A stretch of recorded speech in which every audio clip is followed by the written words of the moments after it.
Ada beberapa rekan dari rumah sakit di luar Jawa, Pak. Oke, terima kasih Atit. Enggak, matur suwun. Assalamualaikum warahmatullahi wabarakatuh. Waalaikumsalam warahmatullahi wabarakatuh. Bapak-bapak, Ibu sekalian, ini kita ingin belajar dari Pak Darwito ini karena beliau yang mengembangkan pola baru dalam membangun shelter dan kaitannya dengan rumah sakit. Jadi kalau dulu itu pendekatannya adalah memang ada shelter, ada Pemda, kalau di Bantul itu polanya Pemda. Nah ini agak beda yang ini karena rumah sakit RSA kan bukan miliknya Pemda, nah, langsung ngeling ke shelter. Ini pola yang berbeda lagi dan nanti kayaknya ada tambahan yaitu adalah telemedicine dan lain sebagainya yang selama ini belum masuk di dalam sistem shelter. Tanpa panjang lebar, monggo Pak Darwito untuk sharing, monggo. Saya share Pak untuk ampun, monggo.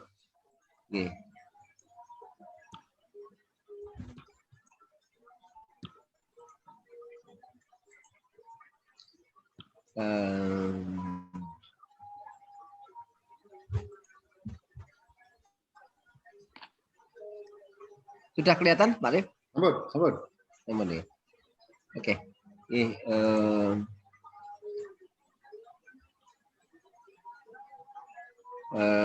Bismillahirrahmanirrahim. Assalamualaikum warahmatullahi wabarakatuh, Bapak Ibu sekalian. Ini adalah mungkin apa yang dikatakan Pak Rim tadi adalah ini sebenarnya kan skemanya itulah skema untuk menambah daya tampung ya. Daya tampung dalam arti ini saya bicara tentang rumah sakit. Sebenarnya ini adalah kita itu hilirnya.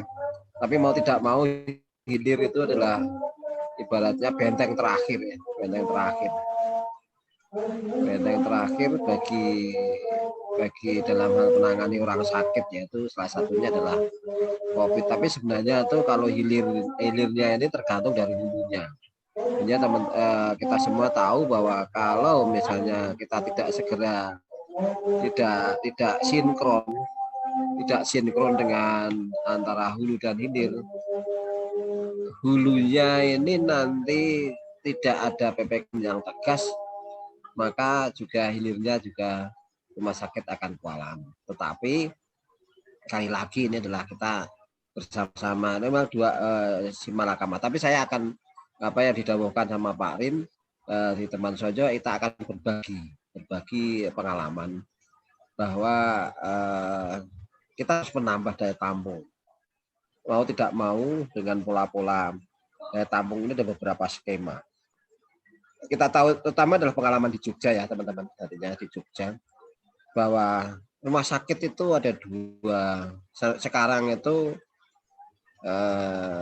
banyak menangani kasus-kasus baik yang COVID maupun non COVID. Tapi untuk rumah sakit daerah, terutama ini rumah sakit milik pemerintah, salah satu rumah sakit UGM itu sebenarnya milik pemerintah dalam arti ini Kemendikbud. Tapi prinsipnya adalah sama pemerintah.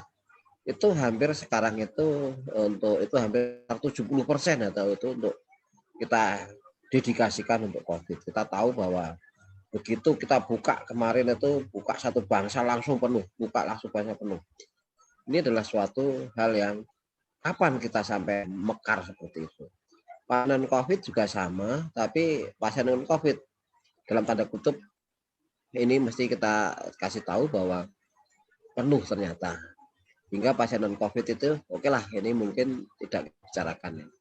Pada dasarnya semuanya haknya sama, tapi kita fokus pada COVID. Bahwa rumah sakit untuk menangani COVID itu dapat dikatakan kolap, Bapak Ibu sekalian.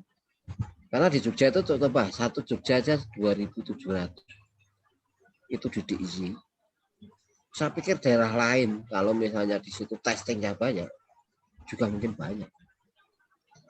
Tapi kita tahu bahwa orang-orang Jogja itu adalah Nun Sewu, dia adalah sangat apa ya, mudah berhubungan atau aksesnya mudah berhubungan baik di puskesmas maupun rumah sakit. Ini juga perlu kita sikapi atau mungkin ketakutan dan juga kemudahan untuk melakukan pemeriksaan swab maupun PCR. Pengalaman adalah ada satu teman, dia sendiri tidak kena, istrinya kena, maka seluruh rumah tangganya itu langsung di pemeriksaan swab. Itu kan suatu tanda bahwa dia kesadaran tersebut itu adalah tinggi di Jogja. Mungkin bisa dibuktikan dengan penelitian-penelitian yang lain, salah satunya bahwa Jogja itu mempunyai tingkat testing yang tinggi. Berikutnya, bahwa kekolapan rumah sakit bisa dilihat dari berbagai sisi. Sarana itu pasti, artinya tempat tidur kurang, SDM kurang, alkes salah satunya oksigen juga kurang, dan obat. Kekolapan ini komplit lah apabila kita tidak melakukan suatu namanya inovasi-inovasi yang supaya kekolapan rumah sakit itu minimal ada suatu hal yang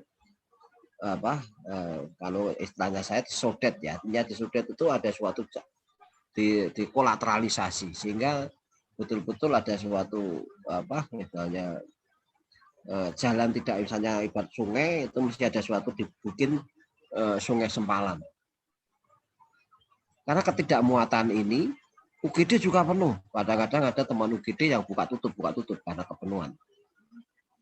Bangsal sama. Nah, ini apabila kita tidak mempunyai inovasi atau inovasinya misalnya buka rumah sakit baru. Tidak segampang itu artinya itu. Karena ini adalah bagaimana SDM harus terpenuhi. Dan itu tidak bisa sebulan 2 bulan. Mungkin ya. Kalau kecuali ada yang pengalaman di Cina 3 minggu. Itu pun dengan adanya suatu BPJS dalam hal penanganan seperti ini kan kita berpacu dengan istilahnya penularan yang makin lama makin banyak. Artinya berpacu dengan angka insidensi yang banyak. Kemudian berikutnya kita ada dua opsi. Sebenarnya ada 3, tapi oke lah nantinya. 3 itu rumah sakit lapangan atau rumah sakit darurat, oke namanya. Tapi prinsipnya adalah extension, rumah sakit jadi ekstensikan. Apakah disebut rumah sakit lapangan, rumah sakit darurat atau yang lain, mengekstensikan. Kemudian ini kita tahu bahwa rumah sakit ini kalau dibiarkan bor lebih dari 85%, bahkan di kemarin ya data terakhir itu di IY itu Jakarta 85, di IY 85, lebih dari 81 ke atas. Maka ada dua pendekatan, yaitu pendekatan dengan membangun shelter dan extension. Bisa rumah sakit lapangan. Rumah sakit lapangan mesti istilahnya butuh SDM yang lain. Tapi shelter inilah yang kita tawarkan. Shelter ini adalah merupakan ekstensi dari rumah sakit. Kalau bukan adalah sayapnya. Bukan lepas. Kalau sementara ini yang dikembangkan teman-teman Sonjo adalah shelter, ya udah lepas sampai rumah sakit, nggak ada hubungan. Ini mesti ada suatu keterkaitan antara shelter dengan rumah sakit. Karena pasien itu merasa bahwa dia ditangani, karena di shelter itu ada yang harus dimonitoring oleh petugas rumah sakit. Kalau mengalami perburukan, maka di shelter itu langsung menuju rumah sakit, dan itu ada suatu istilahnya alur khusus. Ini contohnya bahwa apabila kita sepakat hanya shelter yang harus diampu oleh rumah sakit, maka inilah jalannya. Bisa di desa, itu mungkin diampu oleh bidan desa, atau di situ ada puskesmas membantu. Maka disinilah sebenarnya fungsinya.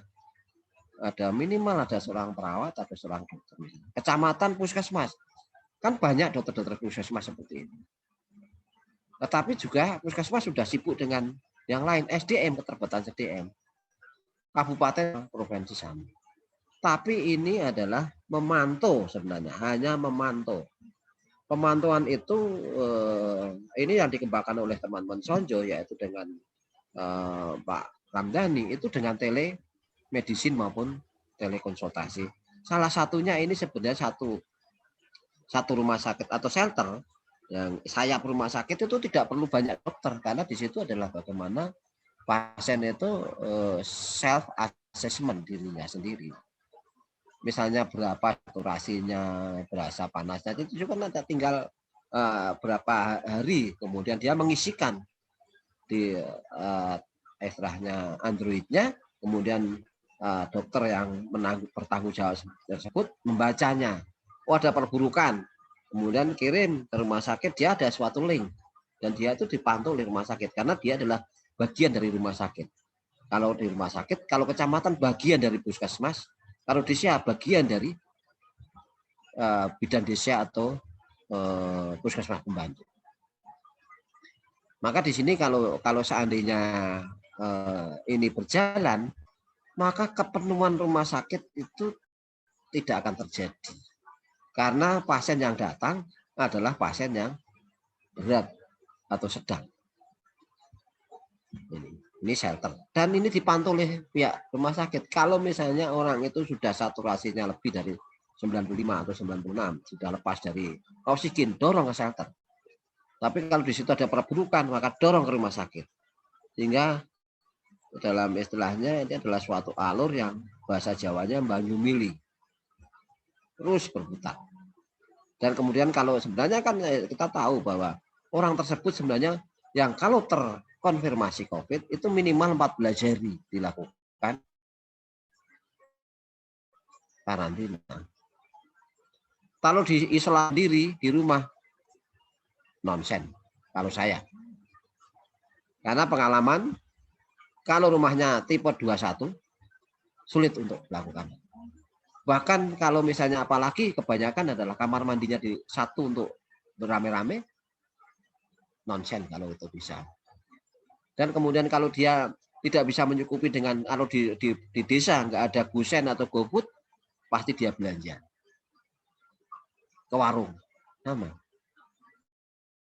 Ini adalah suatu hal yang mesti harus kita bicarakan. Atau gusen yang lain itu semuanya bisa. Tapi kalau di desa atau kecamatan, ya kita berharap desa-desa itu nanti bagaimana yang sedang atau yang ringan, yang sudah didorong dari rumah sakit ke desa, maka desa tersebut juga punya suatu tanggung jawab, yaitu dia dengan apakah istilahnya gotong royong lah, atau mungkin ada pakai desa tersebut atau balai desa dengan kekuatan desa tersebut. Kecamatan juga begitu, kabupaten juga begitu, provinsi dan begitu. Hingga semuanya punya beban. Sementara ini justru setiap rumah sakit bebannya di kabupaten atau di provinsi.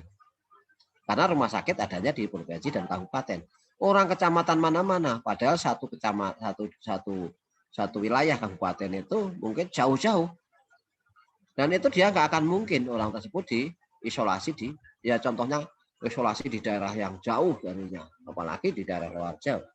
Contoh di Jawa saja, kalau misalnya orang Kudus dilakukan isolasi, misalnya kemarin itu dilakukan di Donohudan, berapa biaya yang harus dikeluarkan untuk seperti itu? Kenapa tidak bikin shelter di daerah yang dekat? Ini adalah suatu hal yang ini kemarin, artinya barusan kemarin, sekarang juga sama, UGM sudah melakukan hal ini. UGM artinya Rumah Sakit Akademik dan Rumah Sakit UGM, kita mengampu yaitu UC artinya Universitas Club dan juga Wisma Kagama sekitar 200 tempat tidur. Dan nanti akan dibuka Karanggayam sekitar 300 tempat tidur. Dan nantinya lagi dibuka lagi Baciro sekitar hampir 300-an, 200-an. Hampir sekitar 700 sampai 750 tempat tidur. Dan hari ini Pak Rektor juga menyerahkan namanya Mahdiah Islamic Center dikelola oleh Rumah Sakit Sarjito. Ini adalah salah satu untuk melakukan namanya tadi melakukan hal yang untuk mengembangkan daya tampung. Bagaimana sebenarnya mekanismenya, rumah sakit itu memantau dengan menempatkan ada satu dokter dan satu perawat minimal dalam satu gedung. Dia bagaimana memantaunya? Tidak usah dengan bagaimana misalnya 200, wah 200 kan nggak mungkin satu orang satu dokter satu. Ini minimal. Dia bisa melakukan atau paling tidak kalau misalnya mencukupi ya paling tidak di shift pagi atau shift malam atau kalau yang paling ideal lagi ya 3 shift pagi, siang dan malam. Ideal lagi ya 4 grup atau 4 tim, yaitu tim pagi, tim siang, tim malam, satu lagi istirahat.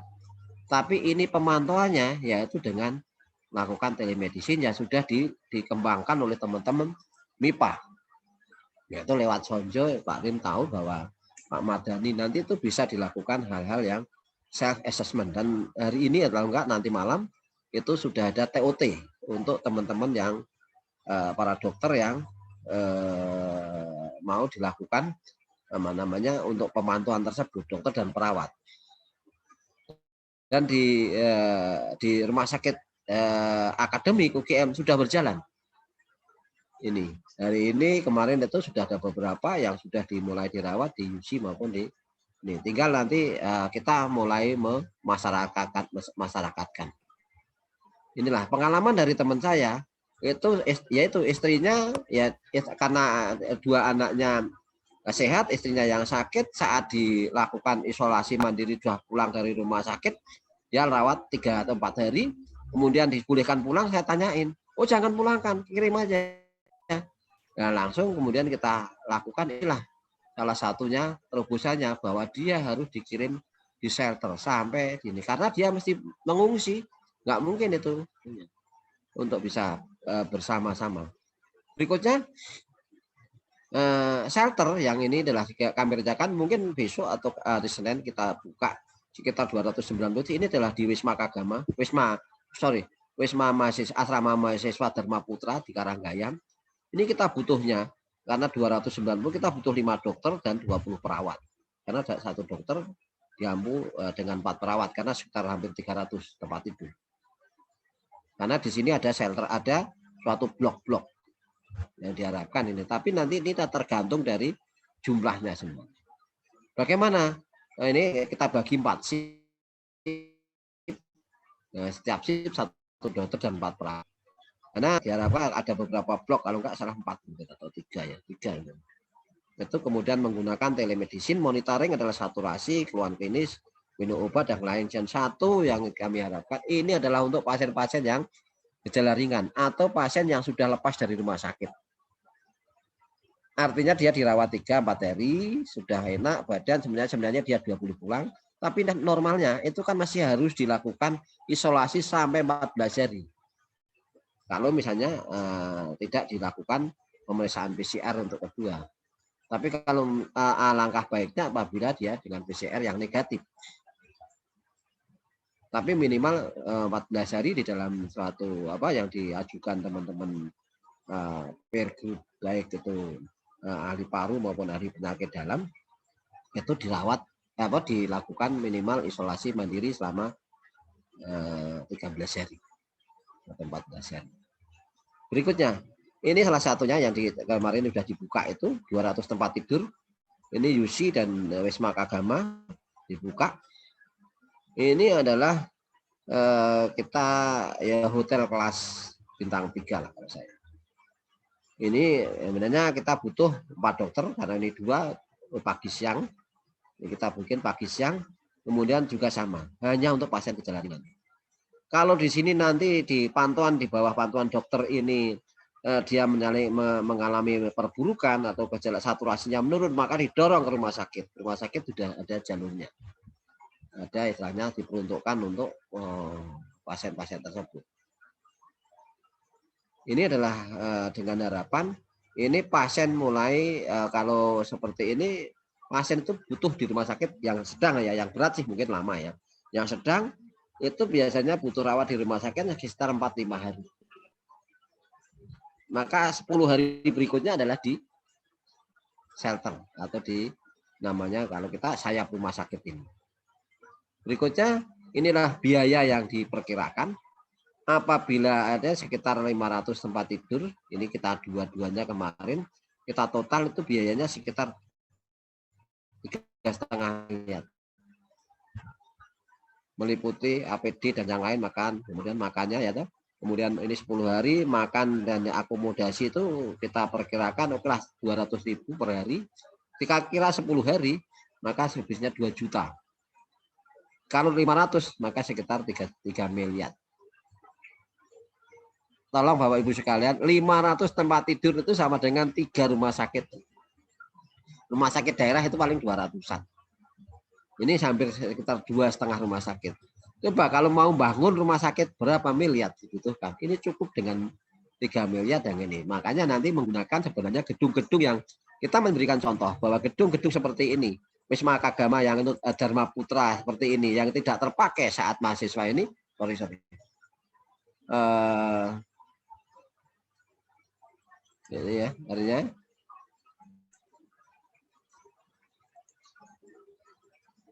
hanya Dharma Putra seperti ini kan kosong karena mahasiswa tidak ada. Kalau misalnya di daerah tersebut tidak ada, ya mungkin sekolahan. Ada gedung SMP, toh itu milik negara. Atau SD, itu juga milik negara. Ini Mendikbud, ini sama-sama ini milik Mendikbud. Mesti harus kita suarakan untuk supaya rumah sakit tidak kolap. Kalau rumah sakit kolap, maka yang kolap adalah keseluruhan.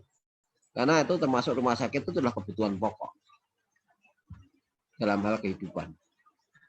Berikutnya, ini adalah ya, artinya 3 miliar, 3,5 miliar untuk 500 tempat tidur. Kalau desa, ya nanti paling tidak desa lebih murah lagi. Mungkin satu hari bisa 100.000, bahkan 50.000. Lebih murah lagi. Kalau misalnya di desa itu 50.000, ya berarti kan berapa ruangan, berapa orang? Ini per orang, selama 10 hari. Berikutnya, ini kemarin kita di IY, kalau di IY itu butuhnya sekitar 3.000, maka di IY sekitar 2,5 miliar. Dan nanti apakah nanti disetujui atau tidak, minimal dari RSA dengan rumah sakit akademik dan hari ini mengajak Sarjito dengan pola yang sama. Semoga ini bisa ditiru teman-teman daerah yang memang problemnya harus seperti ini. Daripada menunggu bikin rumah sakit lapangan. Rumah sakit lapangan lebih besar dari ini saya pikir. Kita sama membutuhkan suatu leader. Ini adalah saya senang wayang. Seorang leader yang tegas, tiyaki.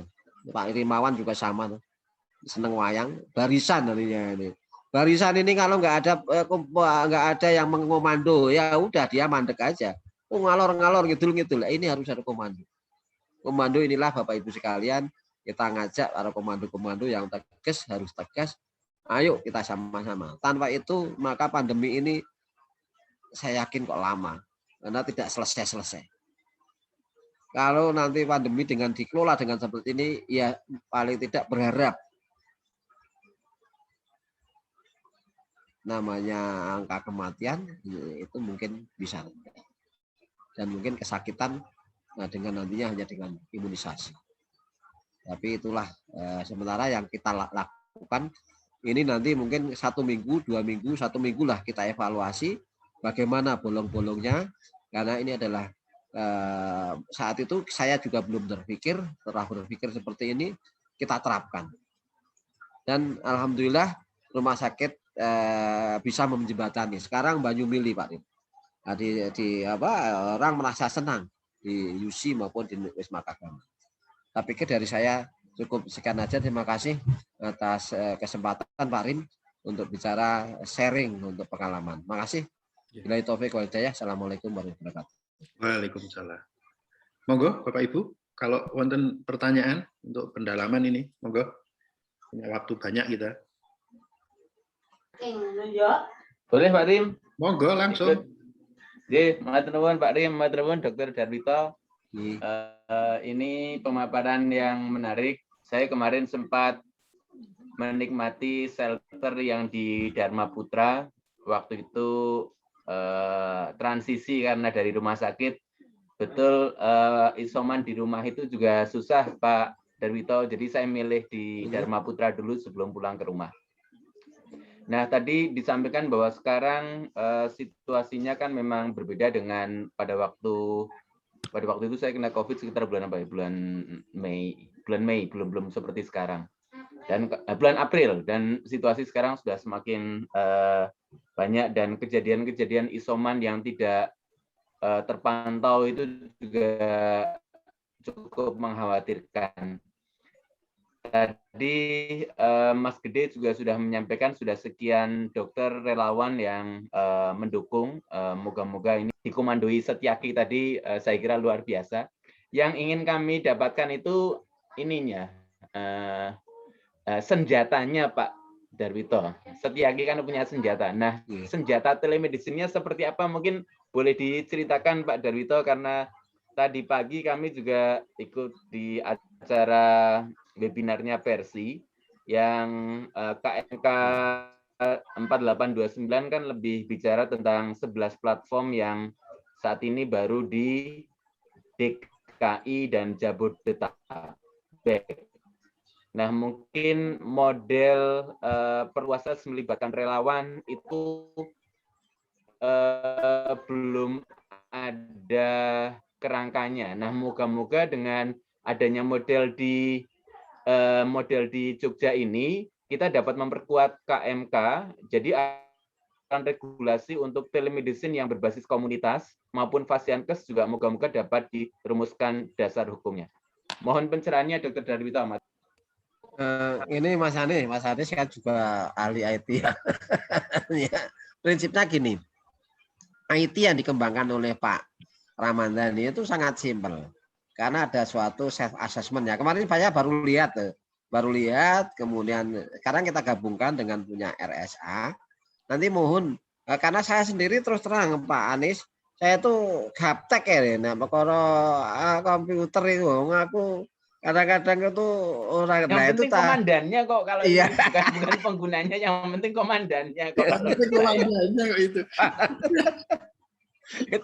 itu ternyata Mas Anies, artinya apa yang saya sudah punya Pak Ramdhani itu udah bagus, kemudian baru mau TOT, kemudian dari udah TOT hari ini ya Pak Din ya, besok Bapak, besok pagi pagi udah TOT untuk relawan ini. Kemudian dengan RSA, biar saya itu kepengen untuk bridging, tapi katanya Mas Ramadhani, sakit Pak, itu khusus RSA nanti di bridging. Nah, inilah yang nanti bridging itu dipantau sehingga kita semuanya alur pasien masuk semuanya. Itulah yang disebut nantinya sayap rumah sakit. Kalau nanti lepas ya nggak mungkin sayap Pak Mas Anies. Sayap itu mesti harus dimonitor dari lengannya. Inilah yang kita harapkan. Kalau rumah sakit di daerah itu seperti itu sayap-sayapnya, itu saya yakin itu terpantau dan masyarakat itu senang.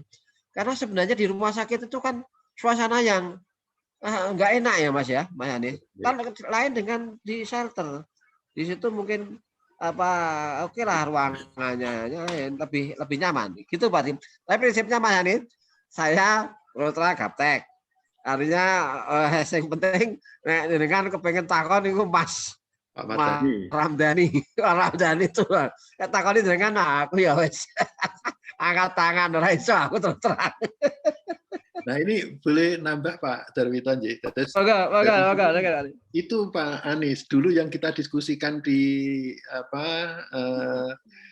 SI Tangguh itu loh, sistem itu. Jadi ini kan awalnya bermula dari permintaan dari Bantul sebenarnya. Waktu itu kan daripada sulit membuatnya dalam bentuk WA, waktu itu kan WA, lalu kita tawarkan, Mbak, dibuatkan apps kan gitu. Lalu ada Bu Ika dan Pak Mardhani. Jadi Bu Ika yang membuatkan alurnya, Pak Mardhani yang kemudian membuatkan apps-nya. Nah, si sisterkunya jadi, tapi waktu itu tidak diimplementasikan.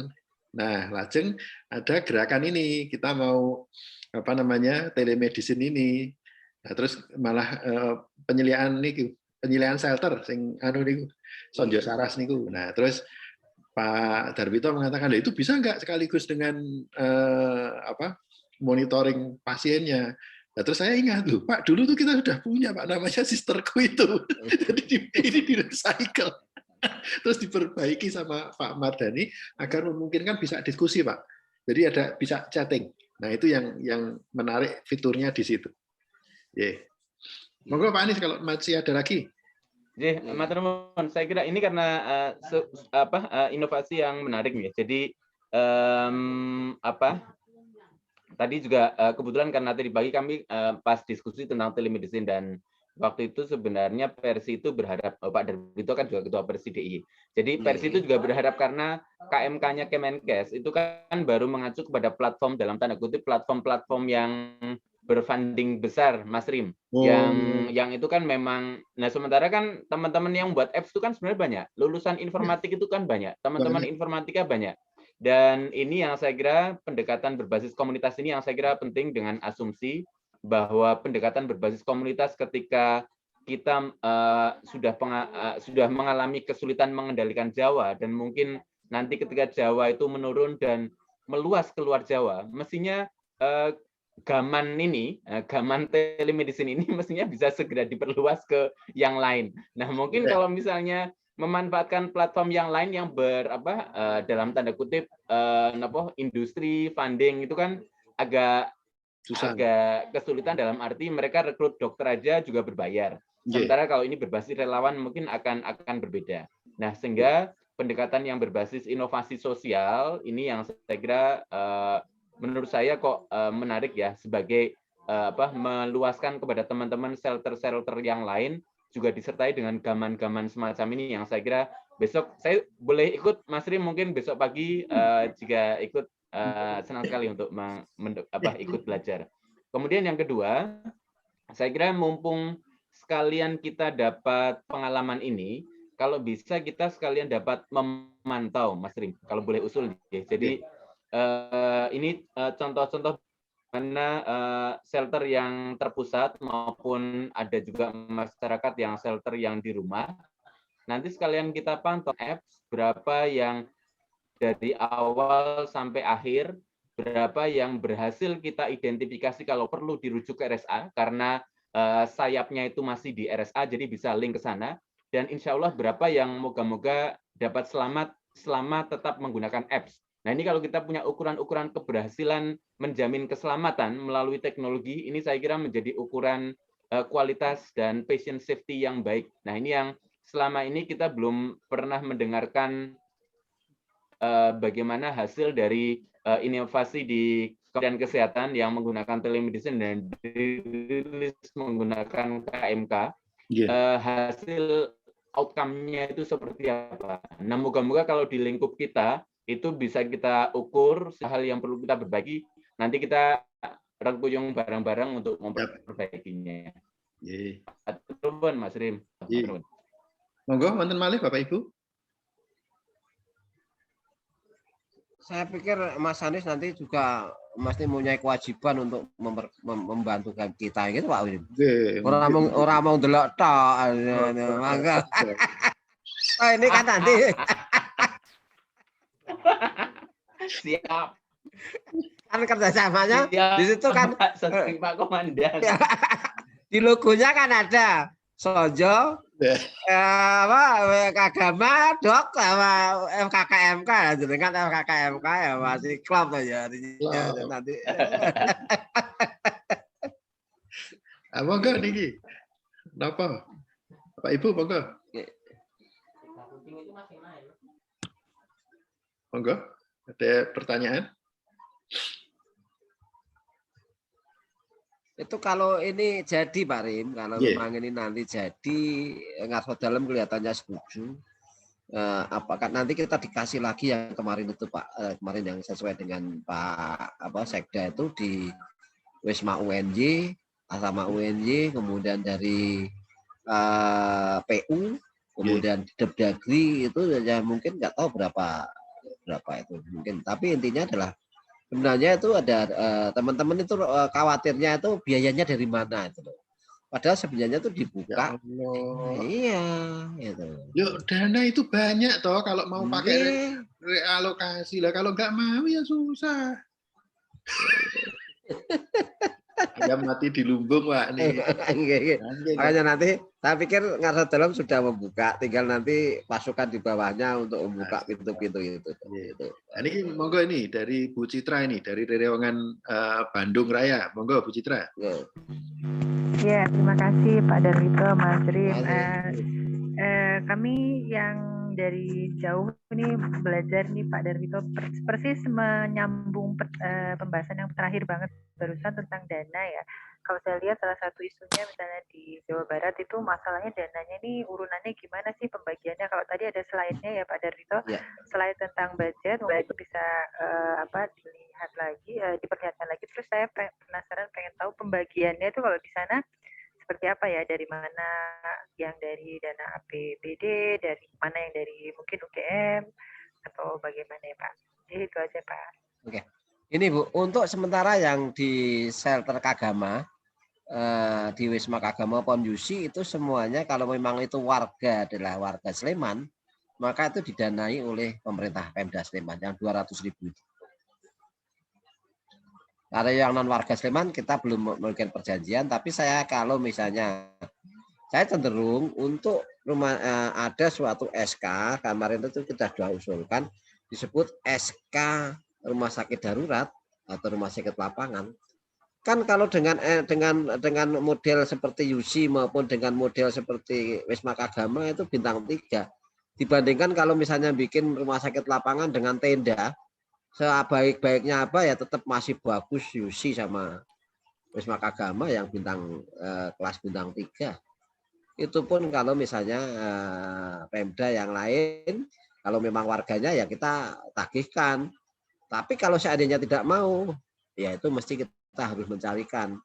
Ya karena ini milik Kemendikbud, UGM memberikan suatu namanya filantropi. Kemungkinan nanti dicari dari mana. Itu adalah untuk Wisma Kagama. Kemudian yang lain-lain mungkin Pemda, ya itu sebenarnya tanggung jawab Pemdanya. Yaitu seperti di Sleman, itu sudah jalan 200.000 dibiayai oleh Pemda Sleman, Ibu Citra.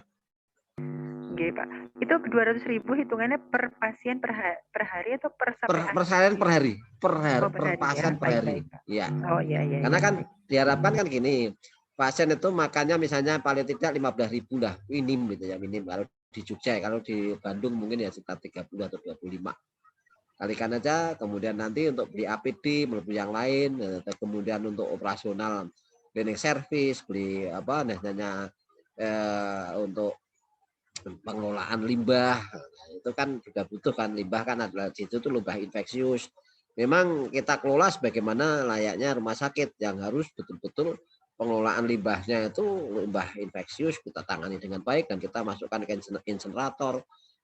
Itu semuanya kita hitungkan antara sekian itu 200.000 itu sekian. Tapi kalau enggak itu pun nanti makanya ada spelling kita sebenarnya 200 kan habisnya itu 388 berapa itu sebenarnya kalau untuk operasional saja, enggak makan ya. Kalau makan sebenarnya banyak juga apa yang dikatakan Pak Rim, kalau seandainya makan kita buka donasi, tapi karena ini adalah orang sakit biasanya kan harus kita monitor. Tapi kalau kita banyak di daerah itu kita buka donasi untuk orang makan, saya pikir banyak. Mungkin begitu Bu Citra. Baik Pak, terima kasih. Pak Nun Sewu, itu ada masalah gitu, kaitannya dengan ini sama juga di dana desa Pak. Terus misalkan ini di Sleman, lalu kebetulan pasiennya itu bukan KTP Sleman. Yeah. Nah, itu ada masalah tuh di situ. Artinya Pemda Sleman tidak diperkenankan untuk membayari yang bersangkutan itu. Nah, kemudian yang bersangkutan mungkin bisa membayar sendiri. Nah, atau kemudian kita carikan donasi, Pak. Itu yang tadi pernah didiskusikan dengan kinten-kinten itu.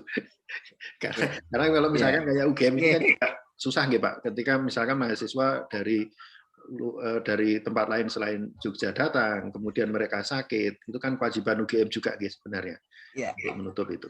Ya, tapi Pak Rektor sudah menyanggupi kok Pak Rim. Nanti itu sudah untuk dicarikan dana artinya itu kalau memang Pemda itu karena apalagi itu mahasiswanya. Insya Allah nanti tapi saya berusaha untuk mendesak Pak Rim yaitu dijadikan rumah sakit lapangan. Kalau rumah sakit lapangan itu bisa klaim Nggih. ke negara. Semoga lah nantinya, itu aja.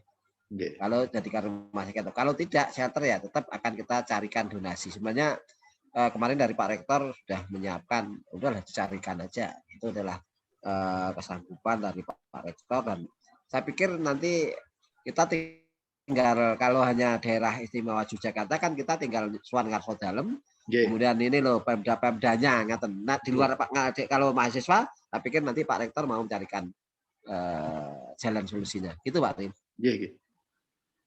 Moga Bapak Ibu tambah lagi. Mas Pri, maaf saya tadi ketinggalan satu pertanyaan ya. Tentang rujukannya Pak, sisrutnya itu gimana ya sistemnya? Apakah dibuatkan sisrut juga ke rumah sakit yang nyambung atau seperti apa ya kalau dari shelter?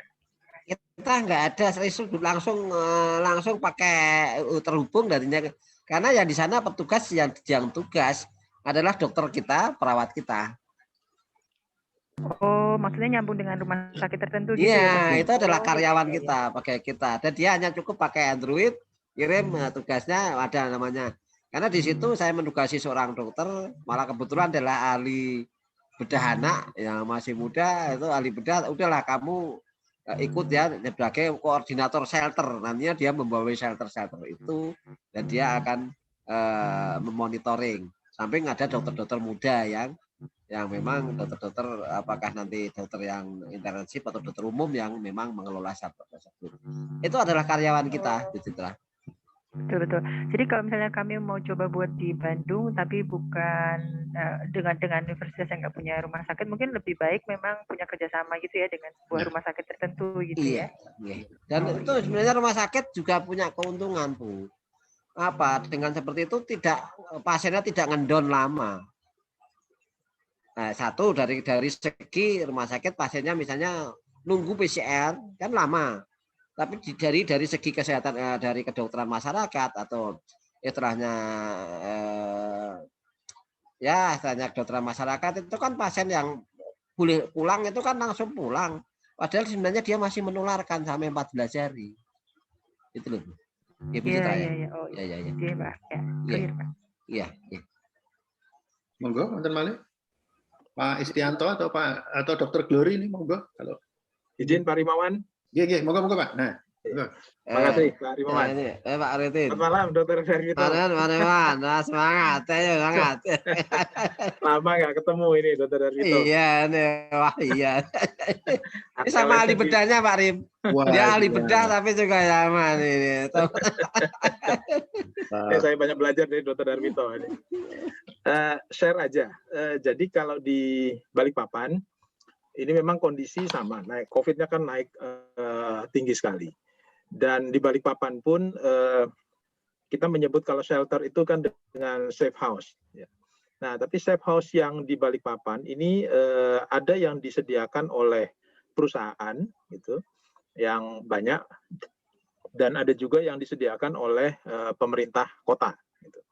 Nah, yang menarik ini yang disampaikan Dr. Darwito adalah bahwa setiap shelter itu terkoneksi dengan satu rumah sakit. Nah, karena kalau di saya ini di rumah sakit BUMN. Jadi kalau untuk shelter yang dibuat oleh perusahaan terkait dengan BUMN itu memang ada kerjasamanya. Tapi shelter-shelter yang dibuat oleh Pemkot, ada beberapa shelter ini mungkin belum terkoneksi betul dengan rumah sakit, sehingga menurut saya ini yang saya ambil pelajaran dari yang disampaikan oleh Dr. Darwito. Nanti akan saya sampaikan juga ke yang membuat kebijakan di Pemkot. Ada baiknya bahwa shelter-shelter yang di Balikpapan itu bisa diidentifikasi dan dikoneksikan, harus terkoneksi dengan rumah sakit. Nah, seperti tadi disampaikan, salah satu adalah kebaikannya dengan telemedicine. Kami termasuk tinggi jadinya akhirnya frekuensi telemedicine, tapi kalau saya lihat lebih ke arah telekonsultasi. Karena kalau obat tetap harus ambil di rumah sakit. Jadi kita hanya memberikan konsultasi tentang kondisi pasien, gitu, apakah dia obat rutin yang dilanjutkan, ataukah ada obat-obat tambahan, tetapi obat-obatan memang tetap harus diambil di rumah sakit. Nah, ini saya kira juga penting bahwa telemedicine itu basicnya harus rumah sakit sebetulnya. Nah, ini menarik sekali yang disampaikan oleh Dr. Darwito. Nanti jadi bahan diskusi saya. Saya juga baru beberapa hari yang lalu dipanggil oleh Pak Wali terkait dengan kenaikan ini. Ada wacana untuk menjadikan asrama haji sebagai rumah sakit darurat gitu. Tapi masih kita bahas lah, karena rumah sakit darurat ini tidak simpel juga seperti yang disampaikan Dr. Darwito. Jadi harus ada pengampu dan fasilitasnya juga harus dilengkapi dan segala macam. Saya setuju sekali. Terima kasih Dr. Darwito sharingnya. Terima kasih Pak Rimawan. Monggo. Terima kasih Dr. Khairudin. Ya, gini Mas Khairudin, mungkin prinsipnya obat itu diberikan gini, alur yang diberikan mungkin SOP-nya ini baru kemarin, karena baru kita instruksikan kemarin kan mulai, itu nanti kalau sudah SOP-nya jalan nanti akan kita share ke Sonjo lah, bahwa nanti pasien itu datang, setiap pasien datang di rumah sakit jangan ditolak, karena pasien itu adalah kepinginnya itu diperiksa dokter, saya tuh apa sih, apakah saya itu sedang, berat, ringan, oh ini dikasih tahu, kemudian dikasih obat ya, obatnya juga sampai 14 hari, Bu sampean ringan. Datang ya, ini obatnya, Ibu langsung aja ke sana. Ini ada surat pengantarnya, dan ini dokter di UGD sudah tersambung di shelter. Shelter sudah menyiapkan. Oke, sama dokter shelter sana. Kemudian kalau misalnya sedang, oke masuk dulu ya Bu, dilakukan evaluasi. 1-2 hari kok membaik, kirim shelter. Tapi yang berat, saya terus terang tidak berani, karena berat itu mempunyai resiko-resiko istilahnya gejala ikutan lah yang mungkin lebih berat, mungkin kelihatannya yang hanya untuk sedang dan ringan lah ya, sedang ringan itu memang calon penghuni shelter sebenarnya. Tapi kemudian rumah sakit itu sebenarnya kalau difokuskan yang berat-berat itu mungkin kita juga cukup, tapi untuk orang ringan mungkin ini dalam minggu ini akan kita perlebar, karena tetap mau tidak mau rumah sakit pasti harus menyediakan untuk yang sedang ini, yang sedang. Yang berat itu mesti juga berat juga, karena kalau berat itu mesti harus nyiapin ICU, ventilator dan lain-lain, itu adalah butuh dana yang besar, dan ini kita sulit kalau diajak untuk bicara rumah sakit mengembangkan ICU itu terus terang sarana prasarannya mesti harus dipikirkan kembali. Mungkin gitu Pak Rim. Makasih gitu ya Pak Khairudin ya. Semoga bermanfaat nantinya. Ya Dok. Saya kira shelter ini juga banyak membantu rumah sakit Dok. Jadi kalau jadi sebaiknya kan yang ringan dan misalkan ya sedang, kalau bisa di shelter supaya kita tidak dipenuhi dengan pasien-pasien yang sebetulnya bisa di shelter saja. Makasih Dokter. Monggo Dokter Glory mungkin akan nambahkan. Nah ini. Iya, Dokter Glory itu saya belajar di Dokter Glory pertama kali loh, saya melihat pertama. Dokter Glory. Iya, saya belajar di sana itu. Selamat malam Dokter Darwito. Terima kasih.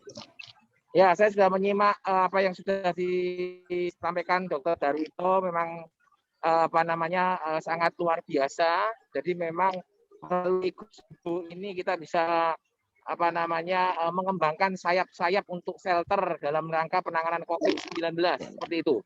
Memang prinsipnya adalah yang pertama kita ingin supaya rumah sakit rujukan itu tidak kolaps seperti itu yang pertama. Yang kedua adalah bagaimana kita membangun sistem leveling daripada yang tingkat ke bawah ke atas, akhirnya penanganan COVID itu bisa teratasi dengan baik. Saya rasa kita sangat mendukung sekali. Mudah-mudahan dari Jogja kita bisa menularkan ilmu-ilmu kita kepada semuanya, dan kita segera bisa mengatasi pandemi ini. Seperti itu. Terima kasih. Sehat selalu. Terima kasih Pak Koris. Ya, amin.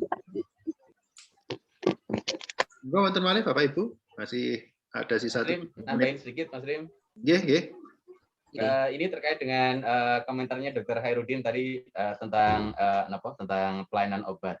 Tadi pagi waktu kita seminar webinar dengan Persi, waktu kami tanyakan ke sekitar 400-an responden, ternyata separuhnya peserta yang dari Fasiankes itu sudah menerapkan telemedicine dan separuhnya belum. Dan bagi yang jadi sekitar 200-an ya. 200-an yang menjawab telemedicine, ternyata layanan telemedicine yang paling banyak dipakai betul telekonsultasi dan yang kedua adalah telefarmasi. Baru yang berikutnya adalah KIE dan lain-lain. Jadi saya kira telefarmasi menjadi aspek yang penting. Tadi jadi meskipun mungkin modalitasnya akan seperti apa, bagaimana penjaminan memastikan obat yang diberikan resep secara elektronik itu seperti apa.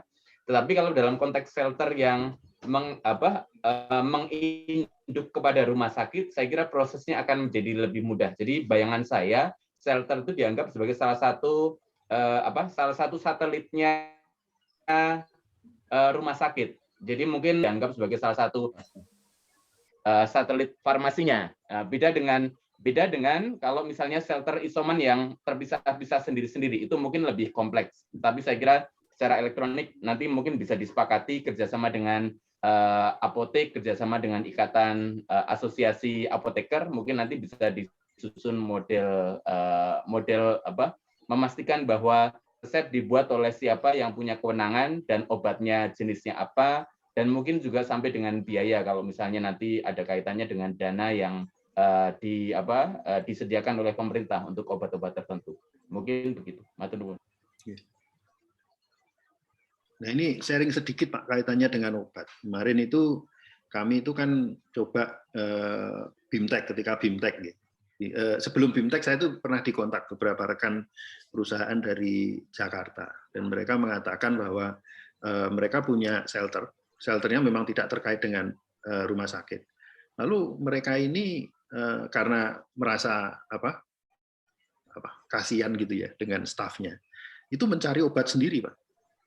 Itu ngeri kalau saya melihat seperti itu. Jadi waktu itu misalkan ivermectin belum diakui, itu sudah mencari dan harganya berapapun itu dikejar kemudian. Nah ini yang jadi harganya kan naik Pak ini kemudian.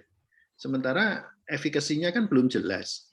Artinya dari Kemenkes, dari BPOM belum ada. Dan kalau kemudian masing-masing pihak mencari-cari sendiri kayak begini, itu pasar itu kan jadi nggak karu-karuan sebenarnya yang ada di luar. Nah saya waktu itu bilang yang namanya shelter minimum itu harusnya ngeling dengan ya kayak punyanya Dr. Glory itu ngelinknya dengan puskesmas atau kalau bisa dengan rumah sakit. Karena kalau tidak itu nanti resep itu bisa nggak karu-karuan Pak itu harganya Pak, dan kita nggak bisa ngontrol itu situasi yang ada kayak begitu. Karena kemudian bayangkan Pak, ini perusahaan Pak. Kalau orang per orang itu kan terbatas ya kemampuannya. Begitu perusahaan itu begitu dia merasa nggak kasihan, itu bisa ngelontorin uang berapapun. Bisa dibayangkan Pak situasi pasarnya kayak apa. Itu salah satu ya akhirnya kemudian saya mengatakan ya mari ikut BIMTEK aja deh. Kalau di BIMTEK nanti itu akan disalurkan melalui dikaitkan dengan puskesmas dan juga dinkes gitu. Kita kembalikan lagi ke situ. Boleh nggak? Monggo, Manten Mare, Bapak Ibu. Pak Rimawan izin. Nggih. Tadi terkait dengan karena kan di Jogja ini udah cukup banyak juga shelter yang sendiri-sendiri tadi ya Pak Rimawan ya. Jadi kelihatannya harus ada semacam regulasi dari pemerintah, entah itu dari Dinas Kesehatan atau dari kepala daerah yang mengatur bahwa shelter-shelter itu harus connect minimal dengan puskesmas. Karena untuk pengawasan mutu klinisnya juga kan harus ada tenaga kesehatan yang mengawasi mereka ya. Dan juga supaya reportingnya juga nyambung, sehingga Dinas Kesehatan juga bisa memantau bagaimana situasi yang ada di shelter itu. Jadi nggak jalan sendiri-sendiri. Seperti itu Pak Rimawan. Kalau Sleman dan Bantul memang desainnya dengan Dinkes Bu, kita nggak pernah keluar dari itu. Artinya kalau itu ada peraturannya begitu, jadi kapanpun orang akan mengembangkan shelter baru, itu otomatis harus mengikuti peraturan itu. Ikut puskesmas Bu, karena tanpa ikut puskesmas nggak akan bisa dia buat shelter sendiri. Nah nanti triasenya kan nggak jelas Bu. Ya itu dia. Namun gua di Dr. Glory ini yang kan dulu desainnya kan dari sana. Coba Dr. Glory. Ini konsep yang dibangun di Bantul itu adalah pertama kali kita membangun rumah sakit lapangan, Rumah sakit lapangan itu dilandasi dengan Perbub Bupati ya. Setelah itu karena memang kapasitasnya hanya terbatas dan jumlah pasien sangat banyak, kita mendirikan yaitu shelter kabupaten. Nah, shelter kabupaten itu pembiayaannya oleh Pemda semua. Nah, shelter kabupaten ternyata juga kurang. Akhirnya kita mengembangkan namanya shelter desa. Nah, shelter desa sendiri ini juga sudah dipayungi hukum oleh Pemda di mana itu semua nanti anggarannya melalui dana desa maupun melalui gotong royong masyarakat. Dan saya sampaikan ke Pemda bahwa kalau shelter desa ini jangan sampai disupport oleh Pemda. Karena nanti shelter desa rasa Pemda, akhirnya seperti itu. Jadi budaya gotong royong kita di masyarakat juga akan luntur seperti itu. Jadi kita memang bangun sistem itu dan leveling ini sudah berjalan, bisa sistem naik turun, pasien itu bila stabil turunkan, bila terjadi kegawat daruratan bisa dinaikkan seperti itu. Ya, jadi ada semua di Kabupaten Bantul. Terima kasih. Monggo. Wonten malih Bapak Ibu? Nggih, kalau tidak ada, Mbok pilih kita cukupkan sekian nggih. Ini nanti materinya mungkin nanti kita akan share di YouTube juga, kita upload di YouTube dan kemudian kita upload di websitenya Sonjo sehingga bisa menjadi bagian dari pembelajaran untuk sekarang ada beberapa tipe ya Pak terkait dengan shelter ini pengembangannya bisa macam-macam dan ini tumbuh. Artinya ini ada inovasi baru, tambahan dan lain sebagainya. Yang ini yang menarik karena nun sewu nih kayak mungkin saya agak berbeda pandangan dengan rekan-rekan yang seringkali mengatakan pandemi ini menciptakan dampak yang sangat membuat kita pesimis. Tapi coba bayangkan Bapak Ibu sekalian, dengan adanya shelter-shelter seperti ini, kira-kira tahun depan itu katakanlah pandemi nggak ada, apa yang terjadi? Yang terjadi kita memiliki sistem kesehatan yang jauh lebih baik daripada yang sebelum. Iya, iya betul Pak Win. Saya begitu tadi lihat itu saya kemudian mikir ini nanti begitu berhenti gitu nggih, pandeminya jadi endemi saja. Itu sistem kesehatan kita jauh lebih baik loh Pak. Benar-benar lebih baik. Saya malah kepikirannya, wah berarti harus melihatnya dari sisi aspek yang beda ya. Sekarang memang banting tulang kita agak karu-karuan. Iya. Tapi memang jadi ke depan jangan-jangan ke depan itu begitu pandeminya selesai sistem kesehatan kita itu jauh lebih kokoh daripada yang selama ini kayak nyun sewu nggih ya ditinggalkan sebenarnya oleh pemerintah karena dari tahun ke tahun itu investasi untuk kesehatan itu memang tertinggal dan itu harus diakui itu. Bapak bayangkan kalau seandainya terjadi wabah, zaman saya puskesmas dulu, wabah namanya wabah dulu ada namanya wabah kolera Pak, kolera lah saat itu ya. Kemudian kita harus bawa ke rumah sakit yang jauhnya saya di Karanganyar, tapi Karanganyar di pucuk gunung Jenawi Pak. Itu bayangkan, itu bawa masyarakat itu dari karena puskesmas perawatan hanya sekitar 10 tempat tidur, begitu banyaknya sampai kemudian kita bawa ke itu kan nggak coba kalau seperti ini udah jalan. Bisa saja dirubah gedung SD dan jadikan puskesmas yang seperti itu kan itu Pak. Kalau misalnya ada gempa gedung SD mana sana yang utuh itu nggak usah bawa yang bayangan saat itu saya waduh ngeri. Ini adalah suatu hal yang memang betul Pak Rin. Kalau nantinya semoga ini dengan adanya seperti ini bahwa namanya sayap rumah sakit, sayap puskesmas itu bisa dibentuk dengan menggunakan gedung-gedung yang itu. Kemudian telemedicine dan yang lain itu bisa. Nah, itu jadi perubahannya kan mendadak bagus ya Pak. Tiba-tiba tuh maksud gitu langsung besar gitu semuanya. Itu yang kalau harapan saya mungkin agak aneh aja cara berpikirnya. Mungkin. Betul Pak Ri, betul. Kalau misalnya seandainya, kalau dulu mau menggunakan Kemenkes mau menggunakan gedung PDK milik Dikbud, sulitnya nggak mungkin. Itu Pak bayangkan lah, nggak mungkin. Pak Rektor langsung buka itu bayangkan karena juga ketakutan itu. Dulu kan masih harus izin dari Menteri Kesehatan minta ini. Susah Pak, kalau dulu susah bener. Susah. SD mau universitas dibuka, Geraha Sabha mau dibuka itu ya monggo-monggo aja sebenarnya. Kalau ini kan seperti itu kan memang Pak, memang harus itu banyak lah. Saya mengalami sulit untuk kalau tidak ada pandemi ini sulit. Apalagi besok hanya tanpa ini kan sudah yang paling sulit Pak. Dokter nggak boleh ketemu sama pasien ini kan hanya telemedicine. Coba kalau saat itu ketemu pasien kan gampang toh Pak, visitor dimanapun gampang toh Pak. Oh aku mau ke Geraha Sabha lah, visitor saya. Ini kan karena nggak boleh ketemu dan harus APD pakai telemedicine.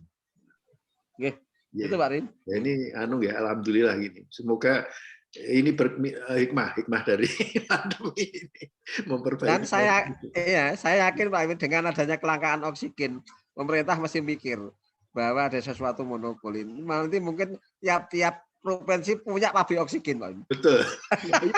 itu kapasitas lagi, Pak, itu. Pak. Kapasitas lagi. Nah, ini saya dapat informasi kemarin tuh kan ada yang mau diinstal itu, Pak G, konsentrator itu. Itu ada 9 mau masuk, tapi sekarang itu semuanya di take over sama pemerintah dan akan diberikan free, Pak. Disumbangkan, Pak. Padahal kemarin itu teman-teman sudah siap beli itu. Sudah siap beli, Pak. Sekarang mau disumbangkan. Nah, kita sekarang ngejar gimana bisa mendapatkannya ya dibagi. Iya, betul.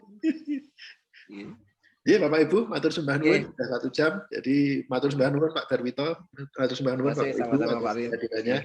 Semoga ini banyak hal yang manfaat yang akan kita dapatkan dari pertemuan ini. Terima kasih. Kita tutup. Wassalamualaikum warahmatullahi wabarakatuh. Waalaikumsalam warahmatullahi wabarakatuh. Terima kasih. Terima kasih. Bu Putu, makasih Bu Putu. Ini mungkin jadi paper Bu nanti. Jadi paper ya. Ayo Bu Putu, kita bikin paper. Yuk Pak, ini loh Mas Anies nih loh yang ininya ahlinya. Iya. Saya lagi nunggu paper sama Mas Glory itu masih di review.